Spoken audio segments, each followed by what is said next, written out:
में बहुत बहुत स्वागत है अभय दुबे जी आपका।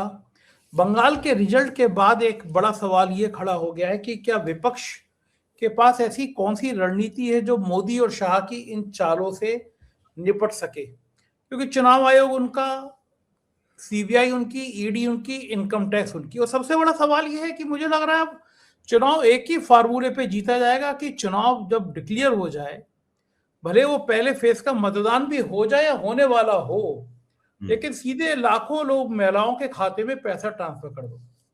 अब इतना पैसा विपक्ष के पास तो है नहीं। ये जो तमाम एक व्यू रचना पूरे देश में तैयार कर दी गई है, विपक्ष कैसे निपटे? उसके खाते सील कर दिए जाते हैं, कांग्रेस का खाता सील हुआ, विपक्ष के पास पैसा नहीं है, डायरेक्ट ट्रांसफर शुरू हो गया, ईडी का इस्तेमाल, इनकम टैक्स के छापे, चुनाव आयोग जेब में। तो अब ये जनमानस में ये धारणा बनती जा रही है कि भाई अब इनसे कोई नहीं जीत सकता, ये अजय हो गए हैं, इनसे जीतना मुश्किल है। क्या ये धारणा तोड़ी जा सकती है? उत्तर प्रदेश का चुनाव खास तौर से पास में है, क्या आपको लगता है कि कोई ऐसी संरचना बन सकती है विपक्ष की जो इनसे निपटा जाए, या ये मान लिया जाए कि अब बचे कुछ राज्यों में भी भाजपा ही शासन करेगी और फिर लोकतंत्र का क्या होगा मुझे कुछ कहने की जरूरत नहीं है? आपको क्या लगता है? देखिए, बंगाल के चुनाव ने दो काम किए हैं। पहला काम तो ये किया है कि उसने ये बता दिया है कि चुनाव जीतने के लिए भारतीय जनता पार्टी किस हद तक जा सकती है। देश का कोई राजनीतिक दल इस हद तक नहीं गया चुनाव जीतने के लिए जिस हद तक भारतीय जनता पार्टी गई। उसने जिस तरह से बंगाल के ऊपर कब्जा किया, जिस तरह से 3 लाख वहां पर पैरामिलिट्री फोर्स तैनात की, जिस तरीके से चुनाव आयोग का वहां पर रवैया रहा, वो उससे बिल्कुल साफ लगता है कि भारतीय जनता पार्टी इस हद तक जा सकती है। एक तो ये बात साफ हो गई उससे। दूसरी बात इससे ये साफ हो सकती है, हो नहीं गई लेकिन हो सकती है, कि भारतीय जनता पार्टी का चुनाव लड़ने का ये जो मॉडल है उसके साथ संघर्ष किया जा सकता है। और वो गुंजाइश निकाली है ममता बनर्जी के रवैये ने। ममता बनर्जी मेरे ख्याल से भारतीय इतिहास की पहली मुख्यमंत्री हैं जिन्होंने ये कहा कि चुनाव चुराया गया है, हमारी 100 सीटें चुरा ली गई और मैं किसी कीमत पे हार नहीं मानूंगा। मैं नहीं मानती हूं कि मैं पराजित मुख्यमंत्री हूं, मैं मानती हूं कि नैतिक जीत मेरी हुई है। चलेगा कुछ दिन तक इसी तरीके से, लेकिन ममता बनर्जी हार के हाथ पे हाथ रख के नहीं बैठी। उन्होंने कहा मैं चुनाव हार गई हूं, अब मैं किसी पद के ऊपर नहीं हूं, मैं अब सड़क पे निकलूंगी, मैं आजाद पंछी हूं और जो मन में आए करूंगी, मैं सड़क पे संघर्ष करूंगी। तो ये ममता बनर्जी का, जिसे कहते हैं नहीं, ममता बनर्जी इस काम में मुख्यमंत्री बनने से भी ज्यादा कुशल है, सड़क पर संघर्ष करने के काम में। तो वो करेंगी और सारा विपक्ष उनके साथ खड़ा हुआ है। इससे मेरा मानना यह है कि अगर विपक्ष ठीक से इस काम को करता है तो इससे भारतीय जनता पार्टी द्वारा चुनाव जीतने के जो हथकंडे इस्तेमाल किए गए हैं, इन हथकंडों के मुकाबले संघर्ष का एक मॉडल निकल सकता है इससे। और जब ये होगा इस तरीके से तो जनता भी इस बात को दिलचस्पी से देखेगी कि भाई ये क्या हो रहा है, ऐसा तो कभी नहीं हुआ पहले। जनता देखेगी, जनता की भी समझ में आएगा कि कोई बात हो रही है। विपक्ष को सड़क पर निकल के जनता को समझाना पड़ेगा। क्या समझाना पड़ेगा जनता को, संजय जी? ये समझाना पड़ेगा कि चुनाव आयोग ने इस चुनाव में क्या किया। चुनाव आयोग ने जो मॉडल कोड ऑफ कंडक्ट था, आदर्श चुनाव संहिता थी, उसको लागू ही नहीं किया चुनाव आयोग ने। चुनाव आयोग ने मॉडल कोड ऑफ कंडक्ट के तहत इस चुनाव में किसी को एक भी नोटिस नहीं जारी किया। जबकि 2021 में आप देखिए, 2021 में उन्होंने, उस चुनाव आयोग ने ममता बनर्जी को नोटिस जारी किया था, शुभेंदु अधिकारी को नोटिस जारी किया था, बहुत लोगों को नोटिस जारी किए गए थे कि तुमने ये भाषण गलत दिया, वो भाषण गलत दिया। इस बार चुनाव क्या करता रहा, शुरू में उसने मल्लिकार्जुन खड़गे को एक नोटिस जारी किया कि उन्होंने नरेंद्र मोदी के लिए उनको आतंकवादी या कुछ कह दिया था, इसकी वजह से बस। इसके बाद चुनाव आयोग ने जो मॉडल कोड ऑफ कंडक्ट है उसको ठंडे बस्ते में डाल दिया, जैसा कि उसको भूल गए वो। इससे पहले क्या होता था कि चुनाव आयोग मॉडल कोड ऑफ कंडक्ट के जरिए ही चुनाव में अपनी उपस्थिति दर्ज कराता था। इस बार चुनाव आयोग ने क्या किया, चुनाव आयोग बीजेपी जो शिकायत करती थी उस पर फौरन कार्रवाई करता था और विपक्ष जो शिकायत करता था उसके ऊपर चुपचाप बैठा रहता था। और चुनाव आयोग ने मॉडल कोड ऑफ कंडक्ट के तहत सांप्रदायिक जो प्रचार किया जाता है ध्रुवीकरण का, उसको रोकने का काम चुनाव आयोग का है। चुनाव आयोग ने वो भी काम नहीं किया और भाजपा को खुली छूट मिल गई कि वो मुसलमान विरोधी चुनाव प्रचार करे और हिंदुओं की गोलबंदी उसके आधार पर उसकी प्रतिक्रियात्मक गोलबंदी हो। ये सारे काम होते रहे, ये सब काम चुनाव आयोग ने किए। 24 लाख 27 लाख 15,000 मतों को हवा में लटका दिया चुनाव आयोग ने और उसके बारे में कुछ नहीं बताया, उनको मताधिकार से वंचित कर दिया। तो ये सारी की सारी बातें विपक्ष को एक जन आंदोलन चलाकर बतानी है जनता को। दूसरे, विपक्ष को यह भी देखना होगा कि अब भारतीय जनता पार्टी डीएमके और टीएमसी के ऊपर एक सांगठनिक हमला करेगी। जो टीएमसी के लोकसभा सांसद हैं और डीएमके के लोकसभा सांसद हैं, उनको फोड़ने की कोशिश होगी, उनको तोड़ने की कोशिश होगी। क्योंकि लोगों के पास अब राज्य में सत्ता नहीं रही, इसलिए वही छोटे छोटे ग्रुप हैं, एक 22 है, एक के बाद 28 है, तो इनको आसानी से तोड़ा जा सकता है। कांग्रेस के सांसदों को नहीं तोड़ा सकता क्योंकि वो 99 है, उनको तोड़ने के लिए बहुत दिक्कत होगी, लेकिन छोटे छोटे उनको गुटों को तोड़ा जा सकता है। तो ये भी एक बड़ा खतरा है जिसका सामना इन लोगों को करना पड़ेगा। तो दूसरे, सुप्रीम कोर्ट में जब एसआईआर के खिलाफ सुनवाई हो रही थी, उस वक्त सुप्रीम कोर्ट ने कहा था कि अगर किसी निर्वाचन क्षेत्र में जीत हार का अंतर उस निर्वाचन क्षेत्र के कटे हुए वोटों से कम है तो वहां पर हम चुनाव के ऊपर पुनर्विचार करेंगे। इस तरह की बंगाल में करीबन 50 सीटें हैं जिनमें जीत हार का अंतर एसआईआर के तहत कटे हुए वोटों से कम है और उसमें शायद 26 सीटों के ऊपर ममता बनर्जी हार गई हैं और 22 सीटों के ऊपर बीजेपी भी हारी है उसमें। तो अब बीजेपी भी उन सीटों को लेकर कोर्ट में जाएगी और ममता बनर्जी भी उन सीटों को लेकर कोर्ट में जाएंगी। तो अदालत भी लड़ाई का एक बहुत बड़ा मंच बनेगी जिसके अंदर कानूनी दांव पेच, लड़ाई वगैरह ये सब होगी। तो आप देखिए, सड़क के ऊपर भी आंदोलन होगा, संगठन के स्तर पर भी आंदोलन होगा, अपने एमपीज को बचाने की कोशिश होगी और अदालत के स्तर पर भी आंदोलन होगा। तो बंगाल का चुनाव अभी खत्म नहीं हुआ है, बंगाल की लड़ाई अभी खत्म नहीं हुई है, बंगाल की लड़ाई अभी जारी रहेगी। और मुझे तो दिखाई पड़ता है कि अगर विपक्ष इसको लड़ाई लड़ने की ठान ले और ममता बनर्जी जिस प्रकार की नेता हैं, वो हार मानने वाली नेता नहीं है, तो भारतीय जनता पार्टी ने जो जिस तरह से चुनाव प्रचार करके और जिस तरीके से तिकड़म करके बंगाल का चुनाव जीता है, दूरगामी दृष्टि से भारतीय जनता पार्टी को इसका खामियाजा उठाना पड़ सकता है।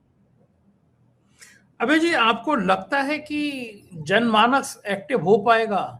लोग अपने कामों में इतना बिजी हैं, उन्हें कोई इंटरेस्ट ही नहीं है, बस थोड़ी देर खबर सुनते हैं, उसके बाद खत्म कर देते हैं।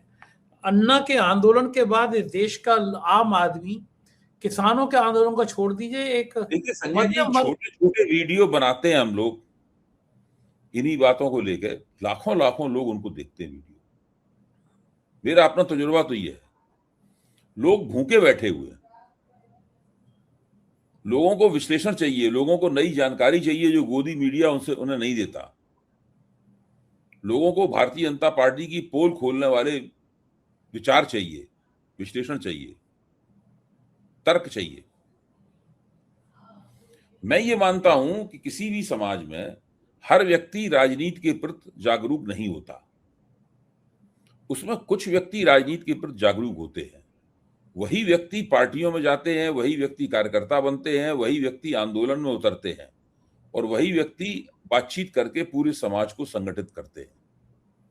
मेरा तो मानना है कि विपक्ष अभी उन व्यक्तियों को भी गोलबंद नहीं कर पाया है। आप अगर उन व्यक्तियों को ही गोलबंद कर दे, आप एक पूरी गेटेड कम्युनिटी होती है, एक पूरा अपार्टमेंट होता है, वहां 3 लोग होते हैं जो पॉलिटिक्स को लेकर जाते हैं, पूरे अपार्टमेंट को अपनी तरफ कर लेते हैं वो।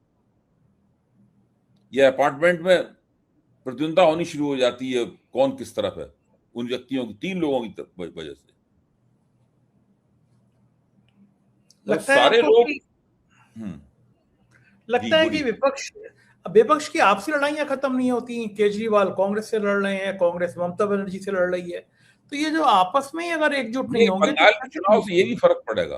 बंगाल के चुनाव से ये भी फर्क पड़ेगा कि ये जो आपसी झगड़े झगड़े फसाद हैं, ये झगड़े फसाद भी कम होंगे, खत्म होंगे। ये झगड़े फसाद थोड़े बहुत रहेंगे, क्योंकि पंजाब का चुनाव होना बाकी है, अभी उत्तर प्रदेश का चुनाव होना बाकी है, अभी कुछ चुनाव बाकी हैं, तो कुछ होगा, कुछ झगड़ा फसाद चलेगा। लेकिन कुल मिला के मैं आपको बताता हूं कि अब धीरे धीरे करके वो समय आ रहा है जबकि ये झगड़े फसाद पृष्ठभूमि में जाते जाएंगे, और जैसे जैसे आप ज्यादा ये मान लीजिए कि 1 साल और इस प्रकार के झगड़ों की गुंजाइश हो सकती है, उसके बाद तो खत्म, सिर्फ लोकसभा का चुनाव रह जाएगा सामने। मैं देख रहा था कि बंगाल में मीडिया का क्या हाल है। एक पत्रकार की पोस्ट देख रहा था, वहां पे लेनिन की प्रतिमा तोड़ी जा रही थी, तो वो कह रहे थे कि बंगाल में लेनिन की मूर्ति का क्या काम, मतलब समर्थन कर रहे थे कि मूर्ति तोड़ दी जा रही है लेनिन की। तो अच्छी बात है, ये लेनिन की मूर्ति तोड़ दी जा रही है, पत्रकार है, सीनियर पत्रकार है। देखिए, ये तो बीजेपी की जो विचारधारा है उस विचारधारा में ये भी है, वो एंटी वामपंथ विरोधी विचारधारा है, कम्युनिस्ट विरोधी विचारधारा है, तो वो तो इस तरह की बात करते ही है, वो करेंगे ही। और उनके पत्रकार भी हैं, उनके अफसर भी हैं। पत्रकार क्या, आप क्या समझते हैं, आईएएस जो ब्यूरोक्रेसी में उनके अफसर हैं, मतलब वो क्या अफसर इस तरह नहीं सोचते हैं? वो भी इस तरह सोचते हैं। तो इस तरह के सोचने वाले लोगों की संख्या काफी पिछले दिनों बढ़ी है, लेकिन इससे हतोत्साहित नहीं होना चाहिए। हर लोकतंत्र में इस तरह की परिस्थितियां आती हैं जब इस तरह की ताकतें, इस तरह के नेता और इस तरह की पार्टियों को सत्ता प्राप्त हो जाती है और वो उत्पात मचाते हैं। लेकिन ये चीजें जो है ना, इन चीजों के अंदर ही इनके नाश के तत्व छुपे होते हैं। आपको लगता है परिस्थितियां कि हम्म, आपको लगता है कि देश में वामपंथ भी निबटने की स्थिति में आ गया है, वामपंथ भी खत्म हो रहा है? भाई देखिए, वामपंथ अगर खत्म हो रहा है तो उसमें वामपंथियों की भी अपनी भूमिका है। केरल में तो उनके पास सरकार थी, 2 चुनाव लगातार जीते थे। केरल की जनता ने उनको 2 चुनाव लगातार जिताए। केरल में आमतौर पर कोई पार्टी, कोई मोर्चा 2 बार लगातार नहीं जीतता, तो उनको जिताया, वामपंथियों को विशेष अवसर दिया जनता ने उनको। बंगाल में उनकी 34 साल तक सरकार रही है, 34 ईयर्स तक। तो आखिरकार ऐसा क्या हो गया कि 34 साल बाद जब वो हारे तो अचानक साल, 2 साल, 1.5 साल के अंदर ही उनका नामो निशान मिट गया, ढक्कन हो गए, जीरो पे हो गए। इसका मतलब है उन 34 सालों के आखिरी जो 10-15 साल थे वो उनके अच्छे नहीं थे। तो वामपंथियों को भी तो अपने आप में सुधार करना होगा ना, कुछ करना होगा ना वामपंथियों को ऐसा जो अभी तक उन्होंने नहीं किया है। और वो तभी पार्टियां और नेता करते हैं जबकि उन पर पराजय की चपत लगती है। कौन सी बड़ी गलती कर रहे हैं वामपंथी लोग? देखिए, वामपंथियों, अब मैं आपको एक बात बताता हूं। 34 साल तक बंगाल में सीपीएम की सरकार रही और 2011 में गई सरकार उनकी। 2011 तक भी सीपीएम के लोग जो हैं वो नई जो इंफॉर्मेशन टेक्नोलॉजी थी उसका इस्तेमाल उन्होंने सीखा नहीं था। बीजेपी ज्यादा इस्तेमाल कर रही थी 2011 में इंफॉर्मेशन टेक्नोलॉजी का। ममता बनर्जी ज्यादा इस्तेमाल कर रही थी इंफॉर्मेशन टेक्नोलॉजी का। मैं एक उदाहरण के तौर पर केवल आपको बात बता रहा हूं। जब इन लोगों को मौका मिला कि ज्योति बसु को ये लोग मुख्य प्रधानमंत्री बना दें, केवल इनकी सेंट्रल कमेटी को कहना भर शेष था, इजाजत देनी थी कि ज्योति बसु को प्रधानमंत्री बनना। ज्योति बसु प्रधानमंत्री बन जाते तो देवगौड़ा को प्रधानमंत्री बनने का मौका नहीं मिलता। और मैं गारंटी से कहता हूं कि ज्योति बसु 5 साल तक सरकार चलाते। तो मैं ये कह रहा हूं कि इन लोगों ने जो बड़ी बड़ी गलतियां की हैं, जिसको बाद में सीपीएम वालों ही ने कहा कि हिमालयन ब्लंडर थी, हिमालय समान गलती थी। मैं ऐसी बहुत सी बातें बता सकता हूं। भाई, बंगाल का औद्योगिकरण इन्होंने क्यों नहीं किया? 34 साल तक सत्ता में रहे, बंगाल का डी इंडस्ट्रियलाइजेशन उनके जमाने में हो गया। बंगाल तो पहले बहुत सबसे ज्यादा इंडस्ट्रियलाइज जगह थी ना, कलकत्ता सारी इंडस्ट्री का गढ़ था। लेकिन 34 वर्ष में इन्होंने बंगाल का डी इंडस्ट्रियलाइजेशन कर दिया। बाद में उनको होश आया, बुद्धदेव दास भट्टाचार्य को होश आया, तो उन्होंने फिर टाटा के साथ बातचीत की। टाटा ने कहा हम यहाँ पे अपना वो खोलेंगे, छोटी कार बनाने का प्लांट खोलेंगे, नैनो प्लांट। हाँ, नैनो प्लांट खोलेंगे। तो वहां नंदीग्राम और उसके आसपास जो है, सिंगूर और नंदीग्राम के आसपास जो है ना, उनको जमीन आवंटित की गई। लेकिन वो जमीन भी सीपीएम वालों ने डंडे के जोर पे पीट पीट के, मैंने तो उनकी ऊपर बहुत लिखा है इस विषय के ऊपर। सीपीएम के कार्यकर्ता जाते थे और वहां पे जनता को मारते थे, औरतों को मारते थे, वो जौमी देवे ना ऐसे करके बोलते थे उनको, और बहुत आंदोलन हुआ। और ये जो इस वक्त ममता बनर्जी को इन्होंने चुनाव में हरा दिया, अधिकारी शुभेंदु अधिकारी, इन्हीं के पिताजी ने वो आंदोलन चलाया था।